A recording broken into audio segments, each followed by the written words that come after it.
what I have absolutely snorted in the last, like literally snorted in the last week or so, is the new Prince of Persia, Yes. the Lost Crown. Let me just Is it get the Lost Crown or is it the Lost Prince?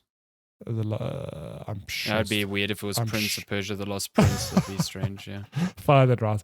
I think it's the Lost Crown. I think you're right. I think you're right. And so, just for some context, the first Prince of Persia I played was the OG, like the very first, I think 1989, 1988, somewhere there. And I did not touch any of the modern like reimaginings of that game. So I never played Sands of Time, The Warrior Within, and whatever came after Oh, that. really? Never. Wow. It's just one of those weird gaps in my gaming repertoire where I just miss them. I can't tell you why. I just never played them. So I'm coming into Prince of Persia. What I'm getting at, I'm coming to Prince of Persia in a form that I understand it. It's a 2D side-scrolling platformer. And this game is sort of a reimagining for the whole franchise in that it is a Metroidvania. And suffice to say, it is very good, which it surprised me. Like, I'll be honest, and not for the reason that like, oh, Ubisoft don't know how to make a good game. Like, I think Ubisoft are very good at, they know how to make good games. Whether all the games they make are good is debatable. I mean, like, Assassin's Creed Mirage is a good example of like, yes, it's a good Assassin's Creed game, but does it set the world on fire? Like, no, not necessarily. Whereas this game I went in sort of with tempered expectations of, I hope it's good. However, it's been delayed. Like, I'm a bit unsure whether the final product will be as good as I hope it is. And I'm very pleased to say that it is. Like, this is a very well designed Metroidvania. There's a reason I finished it so quickly. It's because I could not stop playing it. Every time I got a new ability or entered a new area, it was the only comparison I have is, remember when you played Hollow Knight as a quote unquote recent example of, you play a few hours, you go, this is fun. And you hit a point where you go, oh, okay, like, I've unlocked this ability. I can go to this area. Okay, cool. This area is quite big. Oh, it keeps getting bigger. Oh my God, now it's looped back to this area. Oh, now I've got this new ability. And the map just keeps getting bigger and bigger, and then it starts folding in on itself. I had a lot of that from this game where I was blown away by just the level of detail in every single little screen, to the point where there are optional, in typical Metroidvania fashion, you'll get an ability that lets you get to an area that you couldn't get to before. And these little things are peppered throughout the map, and you don't have to engage with all of them. But like, there are moments where I've looked at my map and gone, oh, there's a darkened area. Let me just go explore there because maybe that's where the next objective is. And then I go there and it's just a few rooms with pure platforming puzzles, or just like raw platforming. And I do it and I get a small reward, and then I carry on with the main story. But those little sections are so well designed and so well put together, which just honestly, like, it just surprised me because I didn't expect that. I sort of expected maybe a by the numbers game of like, you go get a new ability, you move on, get your next ability, move on. That's that. But what I got instead is this huge, sprawling, beautifully designed labyrinth with just so many hidden secrets and things to do, and just some really cool ideas which I'd never seen before. Like, I think Noelle mentioned in our Discord this week because she's also played it, and her reviews up on her website, Fangirl. There's one main quest puzzle which only exists for this one main quest. It's like 5 rooms where you basically have to. It's difficult to explain, but there's a timer, and you have to loop. So you'll do a movement with you'll move through the room for 10 seconds. Then it rewinds. And the first character that you ran with sort of replicates, and you run alongside them. Okay. I know Think what if you're you're talking doing about. like a time trial in a racing game, you can see your ghost driving alongside you.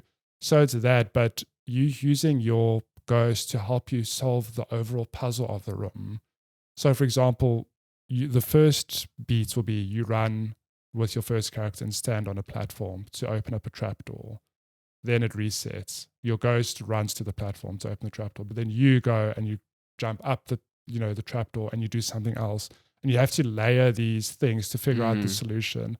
And you could build an entire puzzle game out of that. Honestly, like it's so smart, but it only exists for one portion in this game.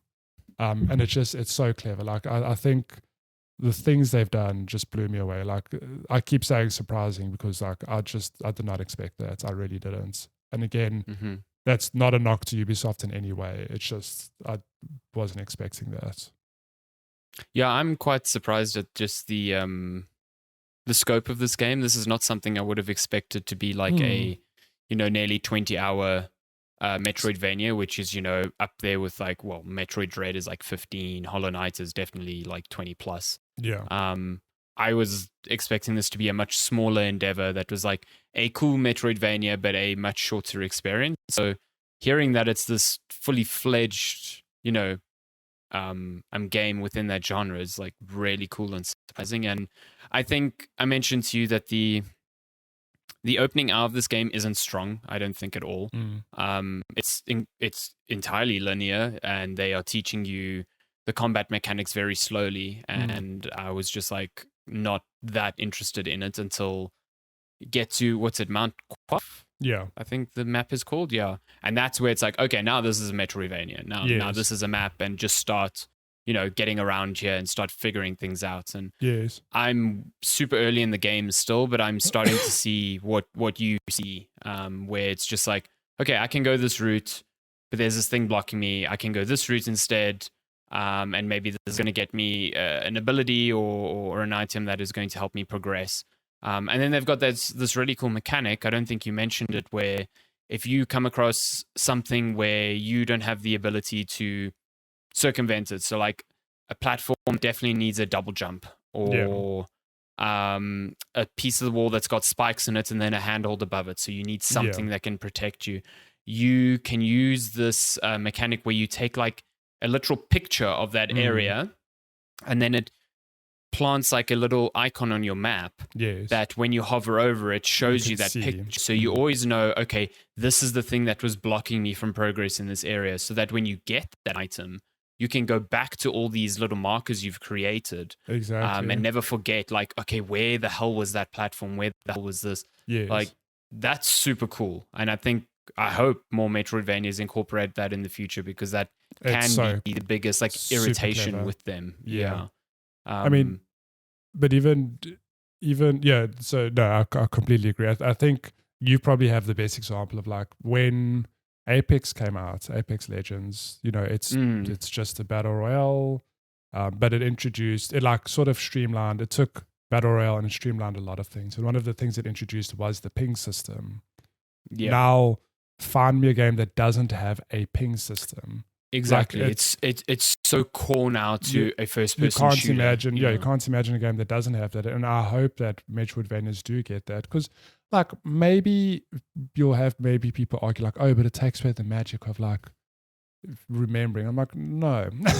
some maps are too big. Like you need to, it's still exploration focused, because you still have to find that area. Yes. And I think it's quite clever. They give you a limited number of things you can do, screenshots. That's true. You can take, yeah, it is limited. Which it's a lot. You start with 15. Let me tell you run out of those things pretty quickly. Like I ran out at some points.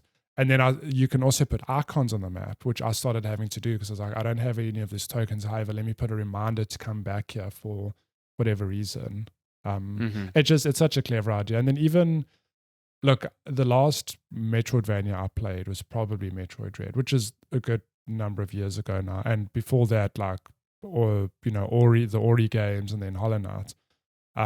But if I think of their combat, they're very, like, don't get me wrong, Hollow Knight's combat very good, but it's very one tone in that it's literally, you've got your one attack. Okay. And you get spells to do, which obviously that should add some variation. Prince of Persia has like actual combos. And I'll say to you and everyone who plays this game, have you made it to sort of the main hub where there's like a merchant and a blacksmith and whatever? Yeah. There's a guy there who's got tutorials. Have you engaged with him at all? I don't think so, no. It's so important, and I'm surprised that he's tucked away like as an optional thing. And again, this is a clever thing. I spoke to him and he's like, here's combat lessons. I wasn't going to do them. Like, honest to God, I was like, whatever. However, they put rewards behind them, like money, and like crystals. And I thought, I really want that upgrade. Let me just do a couple of these. And I'm so glad I did, because that showed me how deep the combat is, which at first glance you'd think it's you push square, square, square, you do your combo, whatever. Until you do those tutorials, it's like, oh, if you push down and square, you do like a trip attack, which shoots the enemy up, and then you can juggle them in the air. It's like a dumb example. Oh, yeah, I noticed that with the slide. You can slide into them and launch them. Yeah. It's actually surprising how deep the combat is. Like, I didn't at all expect it to be that deep. And after doing those tutorials, it's like, okay, it actually, and particularly by the end of the game when enemies are, a lot more challenging, it's like, oh, you kind of have to trip them because it just makes killing them a lot easier. And then add on to that, there's a parry system as well, which just makes it, there's even on the parry system, while I found the window pretty big and forgiving, if you mistime it, you take more damage as opposed to if you didn't parry. So it's very like there's just clever touches like that, which again surprised me. I just think I'm still getting used to the parry, because it's like it's like working against my muscle memory, because the sword or the enemy's weapon makes a glint, like a normal glint or a yellow one, depending on the parry that you have available to you. Yeah. But you still have to time your parry according to when the attack hits. The attack happens, so my mind is constantly like, I see that glint, I press parry, and I'm like way too early, like miles too early. So I'm still getting used to that. I'm not entirely sure why they didn't just, have the glint happen with the attack. I don't know if they want the glint to warn you that an attack is coming, but I don't know. It's working against my brain in a way that I need to overcome. Nah, I get that.